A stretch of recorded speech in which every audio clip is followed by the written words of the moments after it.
Maravilha, professor. Já estamos aqui do meu lado direito aqui com o professor Eider, não é isso?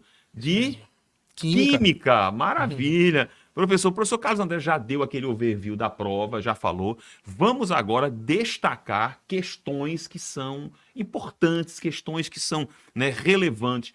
Qual seria uma questão que nós poderíamos dizer, poxa, essa questão aqui foi bonita, né, de química, que vale a pena, né, a gente mencionar, vale a pena trazer para correção, vale a pena o aluno entender e, acima de tudo, se preparar, né? Quem, de repente, não vai fazer novamente o Enem 2024, que esteja pronto para esse tipo de conteúdo.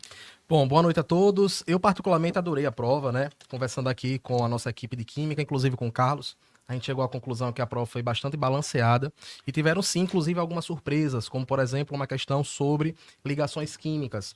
Quando ligações químicas caem no Enem, normalmente, né, a gente estatisticamente aposta lá na parte de forças intermoleculares, que também caiu associado, né, à solubilidade. Mas teve uma questão particular, né, que envolvia a classificação, a verdade, as características dos compostos iônicos e também a questão de identificação do tipo de ligação, né? Que no caso foi a ligação iônica, e a questão ela trata justamente do conceito da ligação iônica.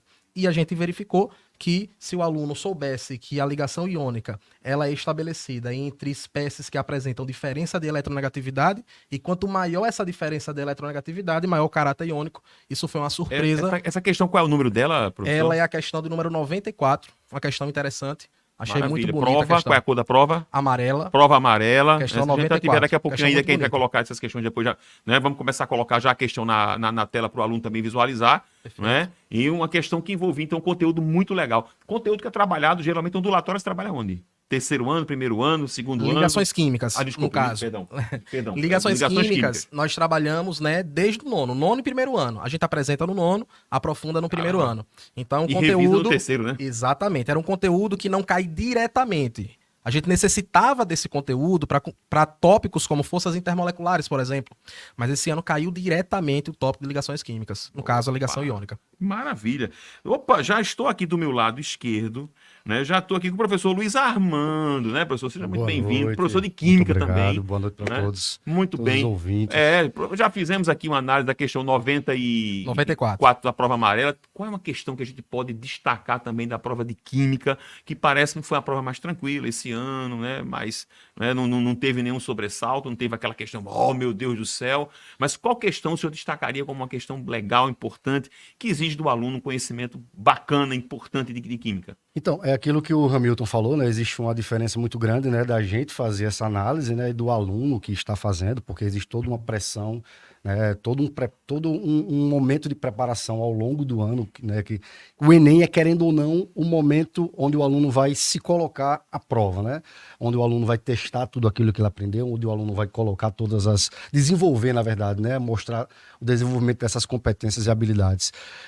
Como o Eider falou, algumas questões, algumas situações foram surpresa para nós na prova de Química, né? Por exemplo, ligações químicas, né, como o Eider falou, o aumento da quantidade de questões envolvendo ligações químicas. Química orgânica também, né? Química orgânica acho que veio numa quantidade, acho que das 15 questões que nós contabilizamos, né?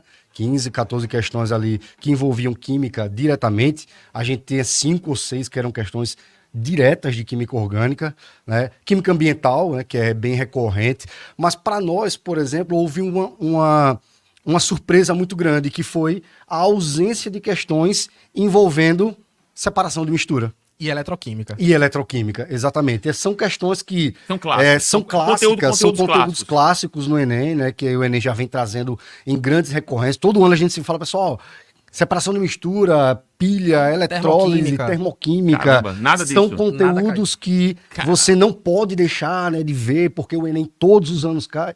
Este ano não veio, né? Caramba. O Enem não trouxe pra gente. Eu achei também, Luiz, se me permite, uma prova também interpretativa. Muito. O aluno tinha que ter muita atenção Olha aí. ao texto.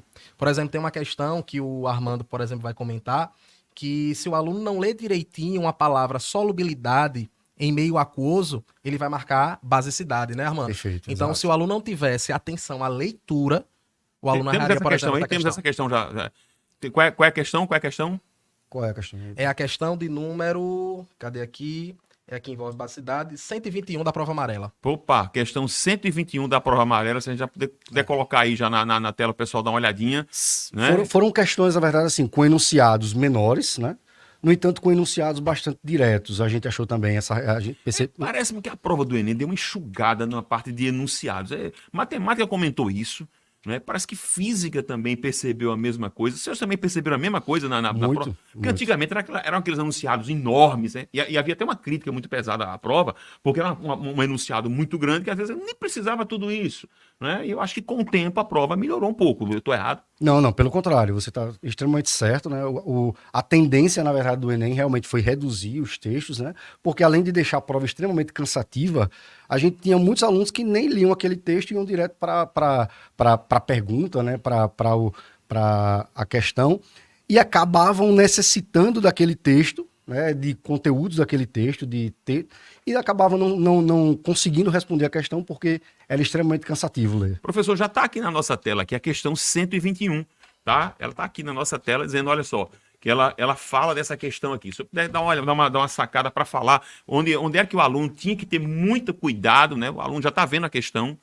Perfeito. Então, nessa questão aí, que é a questão 121, você vai perceber que você tem a molécula orgânica, né, em duas situações. Você tem a molécula orgânica no seu estado não ionizado, que ela se encontra na equação lá nos reagentes, e a gente tem também a molécula orgânica no seu estado ionizado. Trata-se de uma reação de neutralização.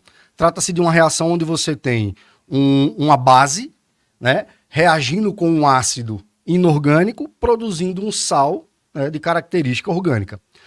Qual é a grande sacada dessa questão? O aluno que não leu esse texto e não prestou atenção na ideia de caráter iônico, na ideia de solubilidade em meio aquoso, porque a questão ela deixa muito claro que esse fármaco ele estava muito mais solúvel, a eficiência do fármaco ele era muito maior quando ele estava no seu meio iônico. O aluno colocaria basicidade como gabarito. O aluno colocaria basicidade como gabarito. Por quê? Porque a amina, né, o grupamento amino, ele é uma base de Bronsted, porque ele recebe próton H+. Só que a questão ela não queria saber disso. A questão ela queria saber a eficiência do fármaco em meio aquoso, ou seja, no seu estado iônico, trazendo como gabarito, então, a letra C. Então? Bota né, lá a questãozinha lá pra gente... Trazendo pra gente, então, a letra C como gabarito, caráter iônico. Maravilha, maravilha. Então, geral da prova pra gente fechar, prova de química tranquila. Aluno que fez um bom ensino médio, estudou com o senhor, né? Pegou lá todos os conteúdos, ele responderia essa prova de forma mais ou menos tranquila. Coloca com toda certeza. Não foram questões complexas, né? Até as questões que envolviam cálculo, né? Eram cálculos mais simples, né? Que necessitavam apenas de uma interpretação da questão maior. Mas, no mais, o aluno estava extremamente preparado, porque não houveram grandes surpresas para a gente. Maravilha. Professor Luiz Armando, né? Olha aí, mais uma vez, muito obrigado pela análise de química aqui. E olha, parece que a tendência do Enem, né? Pode vir aqui comigo, aqui, ó. Parece que a tendência do Enem desse ano foi trazer uma prova bastante equilibrada, né, nas suas disciplinas, tá?